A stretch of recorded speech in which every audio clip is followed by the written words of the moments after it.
G'day YouTube, WarblesOnALot here. 11 minutes out from the news on March 23rd. Back on Sunday the 19th, I posted a video titled Roundtable Conclusion and Warblerant Section 18C Pumped Storage, FBI Tapped Russians. Okay? In the description it says I published it or posted it on the 18th, but that's just because YouTube uses American datelines and I'm in Australia. So here's what I had to say 13 minutes in.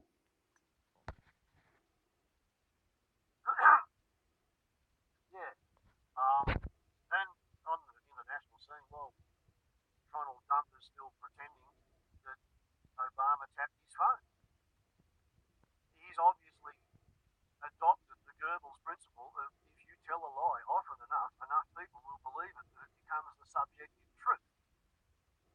So there are probably people out there who think that his phones were tapped. I've got an alternative explanation. I would say that somewhere in the FBI there are phone records, voice records of Donald Trump talking to some Russian while Donald Trump was in Trump Tower.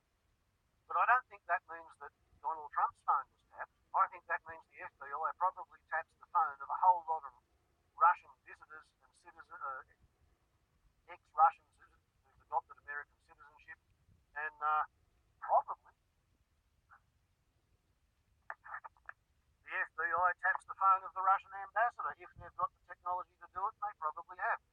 So if the Russian ambassador rings up Donald Trump at home and talks to him, of course, that's how the whole story started. In my opinion, FBI have got phone tap records of Donald Trump, but they didn't tap Trump Towers to get them. Ciao. There you go. That's what I had to say 4 days ago. Today, in the news, in the current affairs program that runs from midday to 1 o'clock, around about 20 minutes in, biggest story there is coming out of the United States. A Republican congressman says that it's not a case of the FBI having tapped Donald Trump, more a case of the FBI tapped somebody else and that somebody else rang up Donald Trump in the towers. So apparently I'm not as silly as I look. And when I said all that for about a fortnight, finally, eventually, 4 days ago, somebody else got onto the idea of it. I mentioned all of this stuff on a phone call to a cousin of mine Monday night. So, you know, it's probably a case of when it's aeroplane time, people invent aeroplanes. When it's steamboat time, people invent steamboats.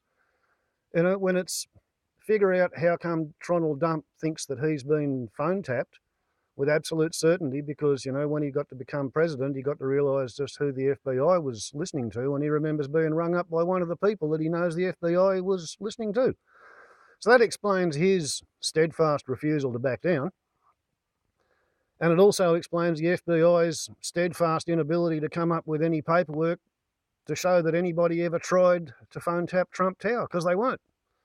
They were phone tapping the people who ring in to Trump Tower. So anyway, if it makes the news bulletin at the top of the hour, I'll include that. And if not, I'll have a go at picking up the grab from the ABC Regional AM network, which replays the World Today program 1 hour after its broadcast on Radio National's FM network. Not quite a poor man's podcast, but it does give me a second bite at the cherry.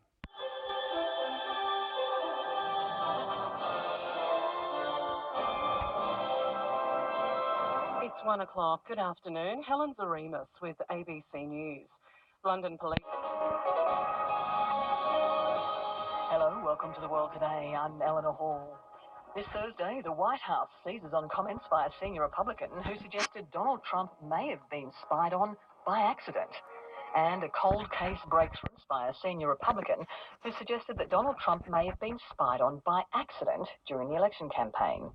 Despite evidence from the heads of the US intelligence agencies that Barack Obama did not authorise wiretapping of the Republican presidential candidate, as President Trump has claimed, the Republican Intelligence Committee chairman says he's seen evidence that the president and his team came under incidental surveillance by spy agencies. Nick Grimm has our report. Devin Nunes is a Republican congressman from California. He's also chairman of the powerful House of Representatives Intelligence Committee, the body with oversight of the US intelligence community. It was in that capacity that he called a media conference to reveal what until now had been highly classified information, that in the weeks following President Trump's election until his inauguration, communications by his team were caught up in surveillance operations involving a foreign power.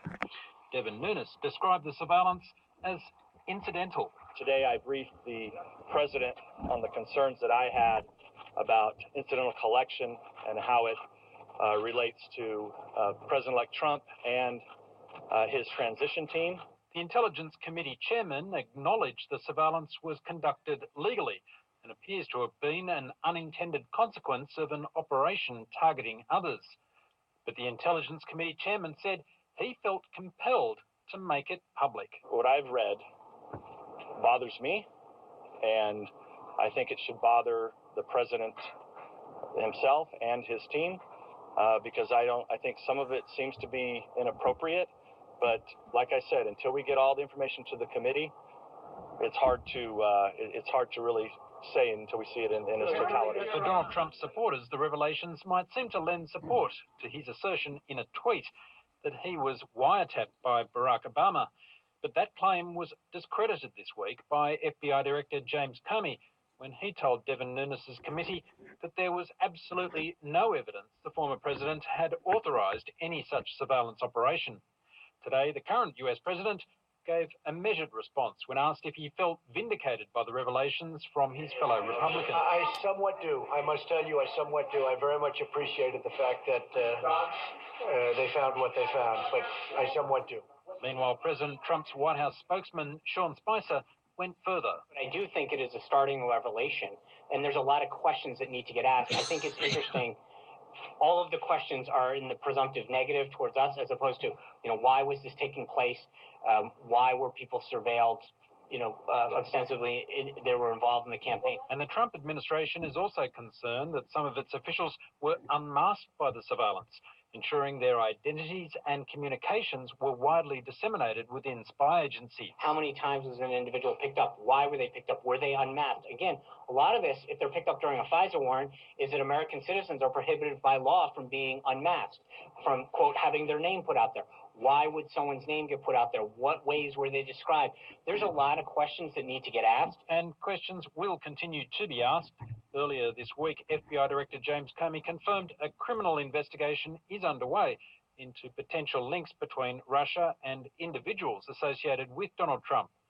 And now, in the wake of Devin Nunes' revelations, Democrats sitting on his Intelligence Committee are saying profound doubt has now been cast on its ability to conduct its own investigations of ties between the Trump campaign team and Russia. That report from Nick Grimm. On air through ABC Radio and Radio Australia, streaming live on our website and via the ABC Radio app, this is The World Today. So, there you go. 4 days after I uploaded to YouTube my weekly Warblerant, asserting that Tronald Dump had been voice recorded on a telephone that had rung into Trump Tower because the FBI had been surveilling somebody else. And I guess the Russian ambassador, because by the look of it, the Russian ambassador was ringing up and talking to multiple people in the Trump campaign. Who's to say? Who's to know? All I reckon is it's a pretty good feather I've got for me hat. I went public and put it on YouTube 4 days before the FBI made it public. Therefore, I reckon a fair excuse to crack a long neck and celebrate my worldwide journalistic scoop.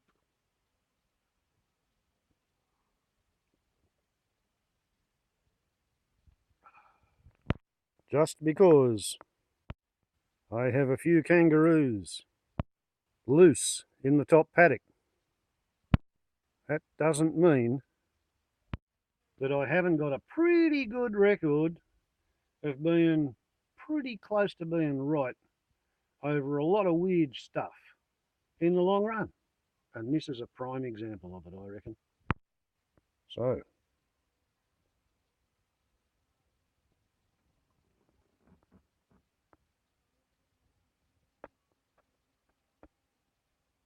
what do you know?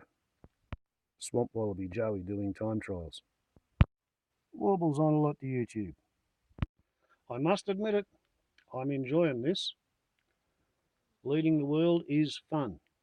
And I haven't had the sensation since the middle 1990s when I figured out the lockout index, and then it was adopted as mandatory industry standard as a safer way to aerotail hang gliders behind ultralights. So yeah, WarblesOnALot leads the world.